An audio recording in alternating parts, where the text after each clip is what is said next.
9 years and you're leaving me now? You can't build a future with a man who's standing still. Then you never saw what I was building. The shift had gone 14 hours.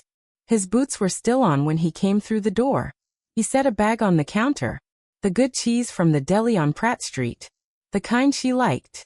He'd remembered without being asked. The way he'd been remembering things without being asked for 9 years. Sit with me. Tell me how your day went. She didn't look up. Don't. Renee, I just want to. I know what you want. You want me to sit down and be okay and pretend that nothing is wrong with where we are. Where we are is fine. We're fine. We are not fine, Marcus. I can't keep building a life with a man who's standing still. You actually mean that? After 9 years. You had real opportunities. You let them expire. I am done waiting. I have been tired for a long time. Then I guess that's it. Marcus didn't move for a long time after she walked down the hall. No argument. No door slammed. Just a man in 14-hour boots with a bag of good cheese on the counter between him and everything that had just ended. 11 days later, she filed. She thought she was done with a man who had run out of road. She did not know that 3 floors above their apartment, in a storage unit rented for $62 a month, sat 4 sealed boxes and a pitch deck a former colleague had already called the most original clinical solution he had seen in 11 years. She walked away from who she thought he was. She had no idea she was the last ceiling he would ever need someone else to place over him. My name is Marcus Elijah Webb, 41. Born and raised in West Baltimore in a row house my grandmother bought with 11 years of overnight shifts and a philosophy she called building ground. You cannot grow anything without ground beneath your feet first. My whole life I held one belief, that if you stay honest, stay curious, and refuse to let other people's timelines become your emergency, your moment comes. 9 years into my marriage, my wife stood in our kitchen and told me I was standing still. She didn't raise her voice. Renee said it the way a physician reads a chart. Clinical. Already past the point where the diagnosis is in question. Here is what nobody tells you about the worst moment of your life. Sometimes it doesn't arrive with any drama. Sometimes it arrives on a Thursday with a refrigerator hum, and your boots still on, and a bag of good cheese on the counter that you bought because you remembered, out of 9 years of paying attention, exactly what she liked. There is a mistake Renee made that night. A significant one she wouldn't understand the size of for another 14 months. 11 days after that kitchen she filed. 14 months later, a licensing deal built from those 4 storage unit boxes closed for $2.3 million. What do you do with yourself when the person who said you were going nowhere has to watch you arrive? Stay with me. 18 months before that kitchen, I was walking down the hallway to bring Renee a glass of water, and I heard her voice through the doorway. She was on the phone with her sister. Marcus is brilliant, I know. But brilliant standing still doesn't pay the mortgage. I've been financing someone's potential for years, and I'm tired of waiting for the return. I stopped outside the door. Financing someone's potential. 9 years. Reduced to that. In private. I set the glass on the hallway table. Stood at the kitchen window until I could move again. Then went back to my desk and worked until 2 in the morning without saying a word to anyone about what I'd heard. That is the kind of man I was raised to be. The kind who folds the hurt into the work and keeps going. Hold that hallway. It comes back around. Here is what Renee didn't know while she delivered her verdict. For 6 weeks I had been in quiet conversation with Patricia Osei, a former colleague turned consultant, about a mobility aid prototype I'd been building for 3 years. A lightweight adaptive brace for elderly patients in the recovery window after hip replacement. The window where falls happen.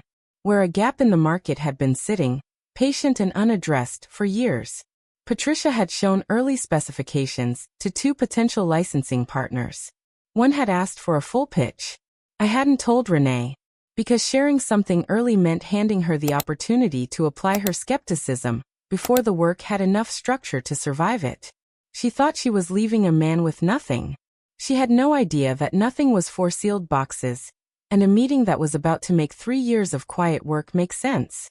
If you have ever poured yourself into something you believed in while someone kept a running total of what it hadn't yet produced, stay with me. This next part is about what people who've been counted out do when the room finally empties. After the separation, Renee stayed in the apartment. Darius stayed with her through the week. I moved into a single room on Edmondson Avenue owned by a man named Gerald who charged fair rent and never asked how I'd gotten there. Weekends with Darius. He'd come down the front steps with his backpack, and his particular way of looking at me, steady, careful, like he was running a quiet check to confirm I was still the same person he'd left. On the drives over, he'd stare out the window and say, "Dad, do you think something can be really good even if nobody's noticed it yet?" I'd tighten my hands on the wheel. "That's actually when it matters most, son." Some nights after drop-off, I'd sit in my car outside Gerald's place with the engine running and let the grief arrive without rushing it away. Not grief for the marriage. The marriage had been over before the paperwork said so. Grief for the ordinary things. Tuesday evenings. The sound of Darius's feet on the floor above me when I worked late. The version of fatherhood that had been continuous and was now arriving in scheduled installments. I'd give it whatever time it needed, then go upstairs, open the laptop, and work. Because the work was there. And now there was nothing left competing for my attention. Late Sunday.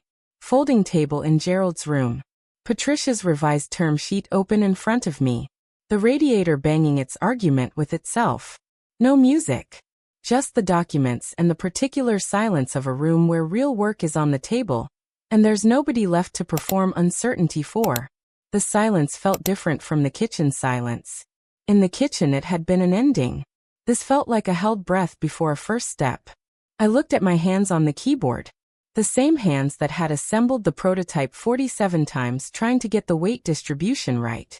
The same hands Renee had once watched fix something in the apartment and said, not unkindly, just matter-of-factly, "You're good with your hands, at least."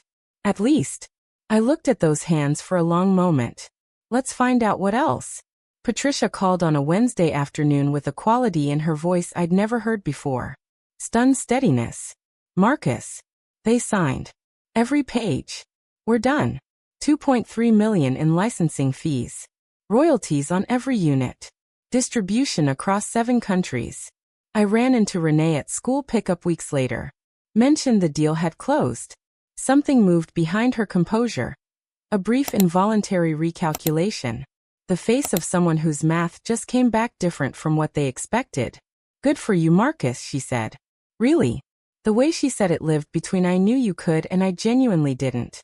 My grandmother used to say, shelling butter beans on the back step in summer evenings, "Baby, a person who bets against you and loses doesn't need your help feeling foolish.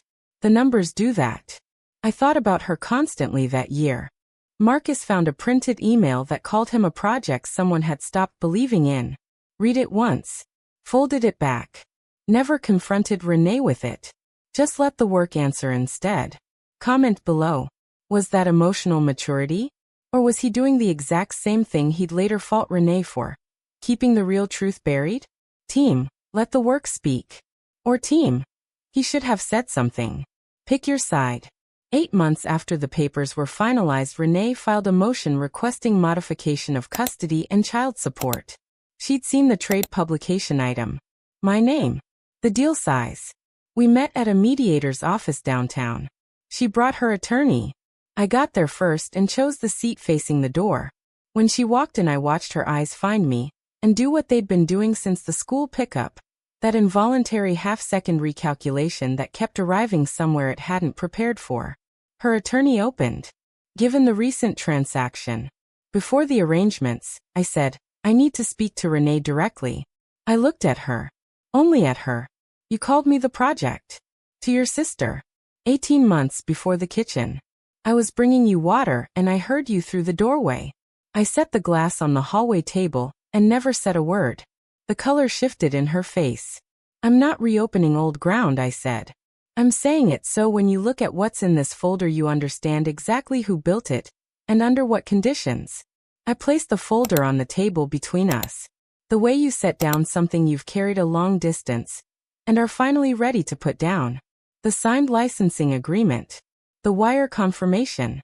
The manufacturing partner letter with distribution across 7 countries listed in the second paragraph." I watched her turn the pages. There is a specific quality to a person's face when their whole understanding shifts beneath them while they're in a room where they can't afford to show it. I watched that move across her face page by page. Her hand on the table went still, then slowly curled inward. You never asked me what I was building, I said quietly. Not once in 9 years. You decided what I was and then got tired of what you'd decided. Those aren't the same thing. She had nothing ready to say. For the first time in 9 years of knowing her, I gathered the folder. Stood. I want what's fair for Darius. That is the entire sum of what I want. Outside, the November cold hit me like a full sentence. Not triumph. Something quieter. The feeling of a held breath finally let go. 3 weeks before that meeting, Patricia had called on a Sunday evening. Your ex-wife contacted my office, she said. Identified herself as representing an investor with concerns about the deal's validity. Requested documentation of the development timeline. There was no investor, I said. There was no investor, she confirmed. I had everything logged. I'm telling you because you should walk in there knowing the full shape of what you're dealing with. Renee had needed me to fail. Not out of malice. Out of architecture. My failure had become structural to the story. She told about why leaving had been right. If the failure didn't materialize, the story didn't hold. That evening I picked up Darius. He looked at my face and said, "You look different." Different how? He thought about it carefully. Like you know something. I squeezed the back of his neck the way my father used to do to me. I know several things. Let's go eat. Darius's 8th birthday. Renee's apartment. Her whole family there. Mother, sister, the brother with published research and corner office energy. Cousins living inside the version of this story Renee had given them. I came from a hospital network meeting. Still in the jacket I'd worn there. Not planned. Just how the day ran. The room registered me before I said a word. A fork pausing midair. 2 cousins exchanging a glance. Her brother found me near the bookshelf. Marcus. Looks like things are going well. They are, I said. Just came from a hospital network. Clinical partnership discussions. 42,000 patients a year in the post-surgical recovery window. 1 sentence. Plainly said. I watched it travel. Renee appeared. Champagne flute. Smile calibrated for the occasion. A hospital partnership, she said. That's significant. Do you remember when I told you about the orthopedic gap in post-surgical recovery? 4 years ago? You said the market was too niche to justify the development cost. Her fingers shifted on the stem. Those 42,000 patients are just one network. The flute went very still in her hand. That's when Deshaun, standing near the kitchen doorway, decided he was done being patient. Since people are being honest, he said, carrying enough to reach every corner of that room. Maybe somebody should know that Renee spent 3 months trying to find holes in Marcus's deal. Filed a fraudulent investor inquiry. Told anyone who'd listen it wouldn't hold. Right up until it held completely. The room went the specific quiet of a space where something true has been said that everyone had arranged themselves around not saying. Deshaun, Renee started. Her voice cracked on the second syllable. Every person in that room heard it. Then Darius, 8 years old, in the blue shirt he'd chosen because blue was his serious color, walked straight across the living room past every frozen adult and stood in front of me. He looked up. My dad doesn't quit. I know because I watched. My throat closed entirely. I knelt down and held him, and for 30 seconds forgot there was anyone else in the room. When I looked up, Renee was gone. The side door easing shut. Nobody moved toward it. Not her mother. Not her brother. Nobody. The silence that settled wasn't uncomfortable. It was the quiet of something true finally setting itself down after being carried too long. My grandmother's row house on Mosher Street had been sitting in partial use since she passed. I bought it from the estate. Restored it slowly. The way you restore something that matters rather than something you're selling. The front room became my office. On the wall, the framed patent certificate. On the shelf beside it, a photograph of my grandmother at her kitchen table, coffee mug in hand, looking at something outside the frame with the expression of someone who has already decided how things are going to go and is simply waiting, without anxiety, for the world to catch up. One evening after the house went quiet, I stood in the front room and let the weight of the year arrive all at once. Not as grief, as something carried a long distance that I was finally allowed to set down. I said to the room, to her, "We got here, Grandma. The house held the silence the way old houses hold things. That was enough. It was Patricia who introduced me to Simone Adeyemi, a structural engineer brought in to review manufacturing specifications for the second-generation device.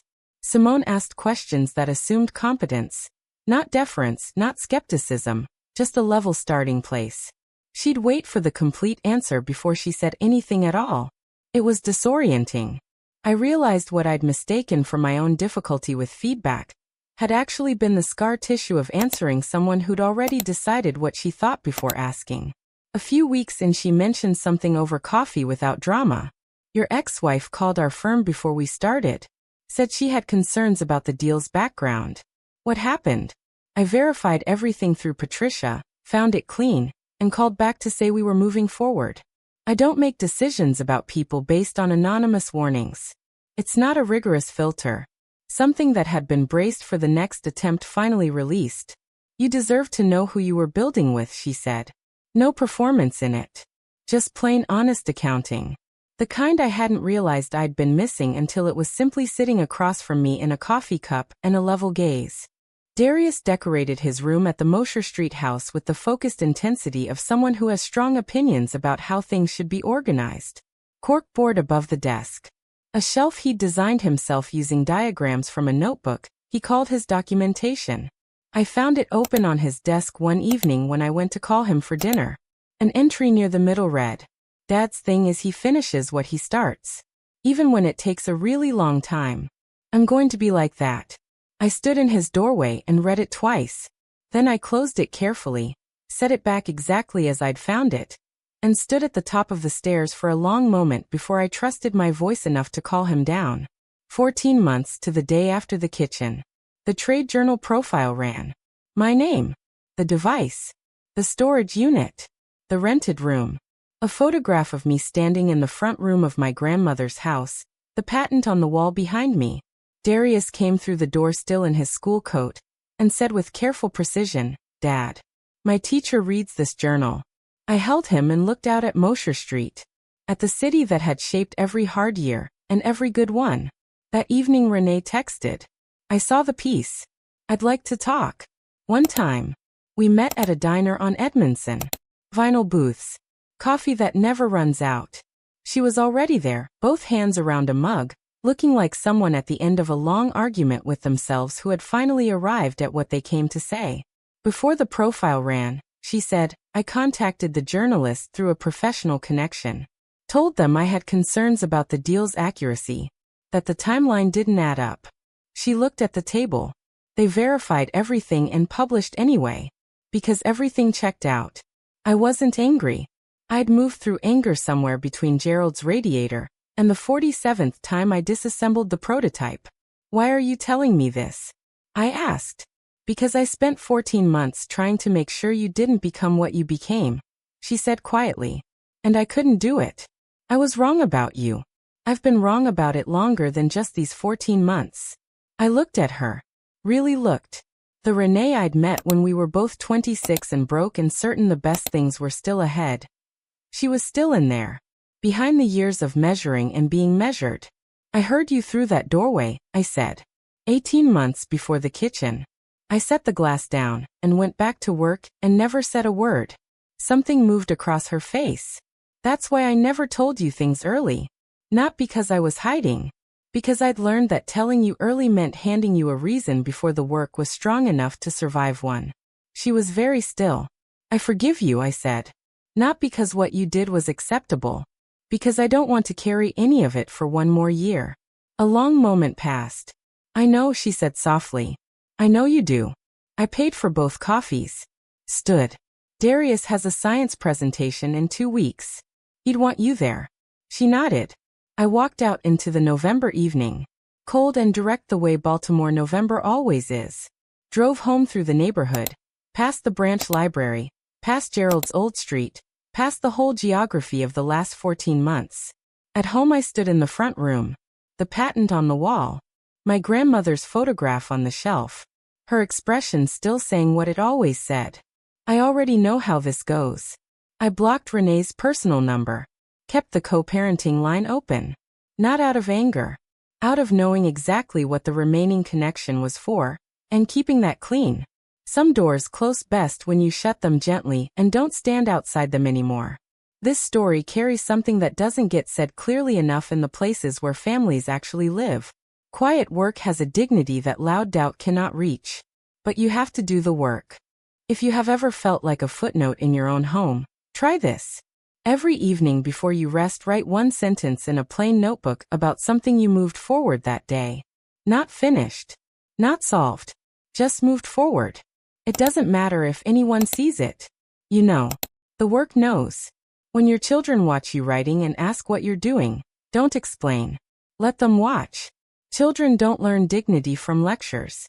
They learn it from watching it practiced quietly by someone they love. The people who count you out are not your audience. Your only work is to know what you're building and be stubborn enough to build it all the way to the end. Some seasons the proof lives in a storage unit in sealed boxes that don't look like much from the outside. Some evenings it lives in a child's notebook on a shelf that reads, "Dad's thing is he finishes what he starts." The work knows what it is. Build it anyway.